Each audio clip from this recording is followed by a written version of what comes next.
So this idea of pleasure and pain is something, idea of morality, good and bad is important. Now how do you translate some of these ideas into practice? The Hindu way of life, and this is something where I am very keen to influence modern Hindus in UK as well as in India. You see, a lot of things that we acquired in the name of religion came as tradition, like family values. You may think, well, it's outdated and old-fashioned. It is not old-fashioned. Look, I'm telling you truly, the human touch is gone now.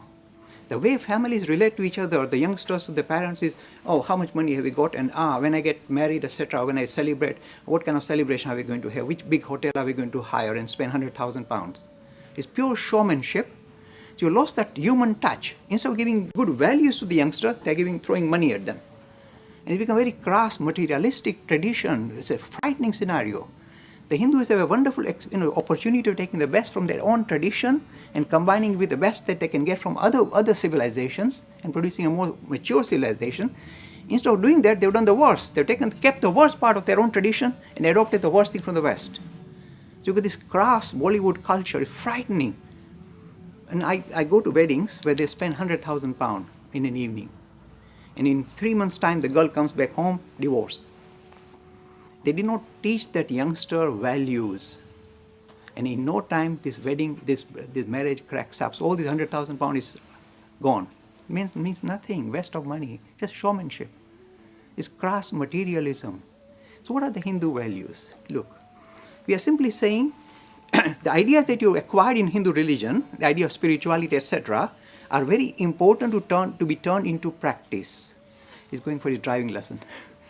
So they are very important to turn them into practice. So how do you do that? What you learned, you must put into practice. So the way you start is start at home. So the way you look at other family members should immediately reflect what you studied in Hinduism. This is the tradition that you come from. So idea of respect, discipline, etc., which you see in the Hindu homes, are crucial and important and should not be abandoned just because you are modern. One other thing I must point out. You see, if you look at the animal kingdom, it says we are moving from the animal to the human, and from the human you want to move to the divine. This is the enterprise called Hinduism. Now, in the animal kingdom, you notice one thing.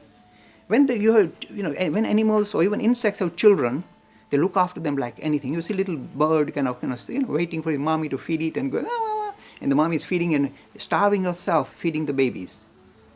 So in animal kingdom, you see tremendous effort put by the parents to look after their children or the youngsters or the offspring. Understandable. Now we have moved from the animal to the human kingdom. Unfortunately, the same thing continues to apply. But in the animal kingdom, you know what's the difference? In the animal kingdom, if you are an elderly person, so an elderly lion in a pack of lions, they will cast you aside. They won't let you share the food when they go hunting. They say you are outdated. So they'll throw you out of the pack. In the animal kingdom, they don't look after the elderly. They cast them aside. They only look after the babies. But the elderly people, they're seen as unnecessary, they're cast away. Hopefully, when we enter the human kingdom, we have learnt our lesson and we don't say, okay, only children are important. Who cares for the old age people? Who cares for the elderly, the parents and the grandparents? Chuck them in the old people's home. See, we have just followed the animal example. In the human kingdom, the way you judge yourself, look, I'm telling you, in any family, I'm telling you, and you can check out your own families. The amount of time and effort you give towards your children or towards your offspring should be matched by the time and effort you give to your old elderly people in your family. Check it out in your families. You'll be surprised. 90% of the Hindu homes will go out of their way to look after the children. The parents will starve themselves to take the children to the tuition and take them to the top schools and drive them up and down. They'll kill themselves, they'll starve themselves for you to come to Eton. But when you look at the way they look after the elderly, they're cast aside. You hardly see them once a month or once a week. When you see that, I'm telling you, they lost the Hindu value, the Hindu plot. It's not only you look after your children, you look after your elderly at the same time, the same dignity, the same amount of effort and money, time and money spent on them. When you do that, that means you evolved out of the animal kingdom into the human. Otherwise, you're still operating in the animal kingdom.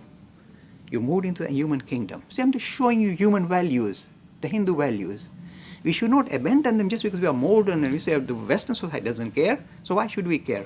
This is your tradition. This is your deep ideas. Not only look after, in animal kingdom, you look after your children. In the human kingdom, children as well as your elderly family members. You must do that.